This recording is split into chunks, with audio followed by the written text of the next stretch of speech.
नमस्कार दोस्तों, स्वागत है आपका साइट फॉर वर्ल्ड के ऑफिशियल लर्निंग प्लेटफॉर्म पर, जहां स्टूडेंट्स और जॉब सीकर्स के लिए करियर, टेक्नोलॉजी और प्लेसमेंट से जुड़ी इंडस्ट्री ओरिएंटेड और प्रैक्टिकल नॉलेज दी जाती है।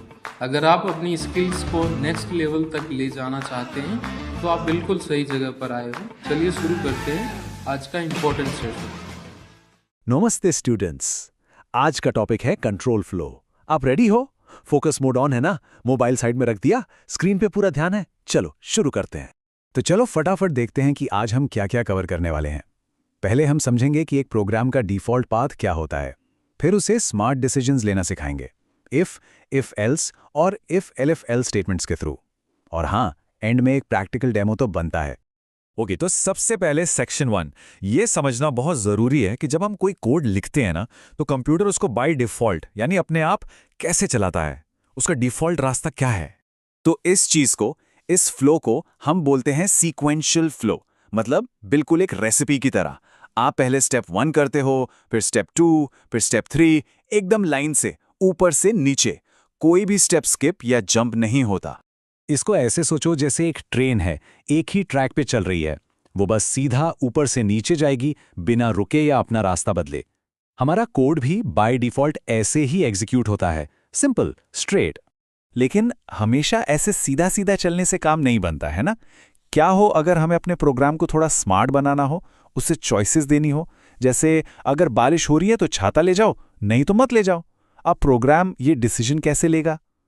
ठीक है, समझ आ रहा है? इसी प्रॉब्लम को सॉल्व करने के लिए हम आगे बढ़ते और इसके लिए आते हैं कंट्रोल फ्लो स्टेटमेंट्स।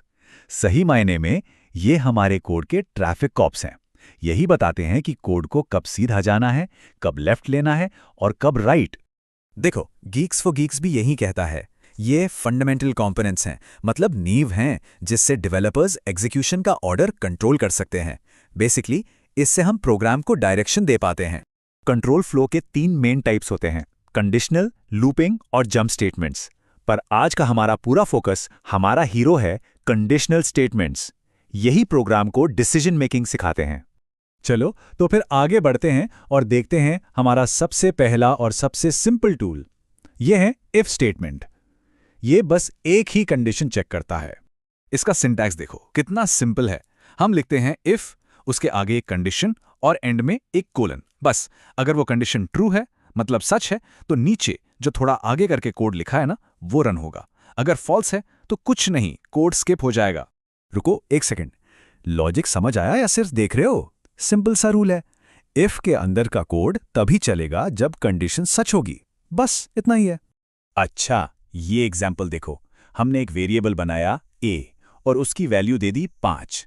फिर हम कंप्यूटर से पूछ रहे हैं, हे क्या a की वैल्यू 5 के बराबर है? कंप्यूटर कहता है हाँ है, मतलब कंडीशन ट्रू है। तो बस उसने मैसेज प्रिंट कर दिया। अगर a की वैल्यू 10 होती तो कुछ भी प्रिंट नहीं होता, स्क्रीन खाली रहती। तो अब सवाल यह है कि अगर कंडीशन फॉल्स हो तो क्या करें? उसके लिए हमारे पास है इफ एल्स स्टेटमेंट। ये प्रोग्राम को 2 रास्ते देता है, एक ट्रू के लिए और दूसरा फॉल्स के लिए। इस एग्जाम्पल में a की वैल्यू है 10। इफ कंडीशन चेक हुई, क्या a 5 के बराबर है? नहीं, ये फॉल्स है। तो कंप्यूटर ने इफ वाले ब्लॉक को इग्नोर कर दिया और सीधे एल्स ब्लॉक में चला गया और वहां का मैसेज प्रिंट कर दिया। Simple right? हे, एनर्जी बनी हुई है ना? इफ और इफ एल्स का फर्क क्लियर हो गया? रेडी हो नेक्स्ट स्टेप के लिए? चलो तो इनको कंपेयर करते हैं। तो आसान भाषा में समझो, इफ स्टेटमेंट कहता है ये करो या कुछ मत करो, जबकि इफ एल्स कहता है अगर ये सच है तो ये करो, नहीं तो वो करो। इससे हमारे कोड को एक डिफ़ॉल्ट एक्शन मिल जाता है जिससे वो ज़्यादा पावरफुल और कंप्लीट बन जाता है। ये स्लाइड इनका डिफरेंस एकदम क्लियर कर देती है। चलो अब इसको एक लेवल और ऊपर ले जाते हैं। क्या हो अगर 2 से भी ज़्यादा पॉसिबिलिटीज़ हों? मान लो मार्क्स के बेसिस पर ग्रेड A, B, C या D देना हो। वहाँ हम यूज़ करते हैं इफ एलif एल्स लैडर। ये बिल्कुल एक सीढ़ी की तरह काम करता है। प्रोग्राम सबसे पहले पहली कंडीशन चेक करता है। अगर वो ट्रू मिल गई तो बस उसका कोड रन करके वो सीढ़ी से नीचे उतर जाता है, मतलब बाकी कुछ चेक नहीं करता। अगर फॉल्स है तो दूसरी कंडीशन चेक करता है, फिर तीसरी और ऐसे ही चलता रहता है। और अगर कोई भी कंडीशन ट्रू नहीं मिलती तो आखिर में एल्स वाला कोड रन होता है। इस एग्जाम्पल को देखो, a की वैल्यू है 15। पहला इफ चेक हुआ फॉल्स, फिर प्रोग्राम elif पर गया, वो भी चेक हुआ फॉल्स। तो आखिर में प्रोग्राम else ब्लॉक में गया और फाइनल मैसेज प्रिंट कर दिया। एक मिनट ध्यान से सुनो, ये कॉन्सेप्ट बहुत इंपॉर्टेंट है। सिर्फ देख रहे हो या समझ भी रहे हो? अगर इंटरव्यू में इफ, elif और else का डिफरेंस पूछा गया तो कॉन्फिडेंटली एक्सप्लेन कर पाओगे ना? ये इंटरव्यू का एक फेवरेट क्वेश्चन होता है। चलो, बहुत थ्योरी हो गई, अब देखते हैं प्रैक्टिकली इसको कैसे करते हैं। हम एक छोटा सा प्रोग्राम बनाएंगे जो मार्क्स के बेसिस पर स्टूडेंट को ग्रेड देगा।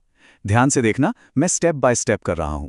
देखो, पहले हमने मार्क्स वेरिएबल को 85 सेट किया। पहला चेक, क्या मार्क्स 90 या उससे ज्यादा हैं? नहीं, तो प्रोग्राम नेक्स्ट elif पे गया। क्या मार्क्स 75 या उससे ज्यादा हैं? हाँ, 85 इज ग्रेटर देन 75, तो ग्रेड भी प्रिंट हो जाएगा और प्रोग्राम बाकी के चेक्स को इग्नोर करके आगे बढ़ जाएगा। अभी आप क्या करोगे? वीडियो पॉज करो और इसको खुद से ट्राई करो। सिर्फ देखने से याद नहीं रहेगा, ट्रस्ट मी। तो आज हमने क्या सीखा? हमने देखा कि कोड नॉर्मली सीक्वेंशियल फ्लो में, यानी ऊपर से नीचे चलता है। फिर हमने कंडीशनल स्टेटमेंट्स यूज करके उसे डिसीजन लेना सिखाया। इफ एक कंडीशन के लिए, इफ एल्स दो पॉसिबिलिटीज के लिए और if elif else multiple conditions के लिए। समझ आया? क्लियर है सब? अब आपका काम है प्रैक्टिस करना। स्क्रीन पर जो सवाल है उसे सॉल्व करने की कोशिश करो। इफ elif else का यूज करके एक प्रोग्राम लिखो जो बताए कि एक नंबर पॉजिटिव है, नेगेटिव। हमारे चैनल को सब्सक्राइब कीजिए और वीडियो को अपने दोस्तों के साथ शेयर जरूर कीजिए। कमेंट सेक्शन में अपना डाउट या नेक्स्ट टॉपिक लिखना मत भूलिएगा।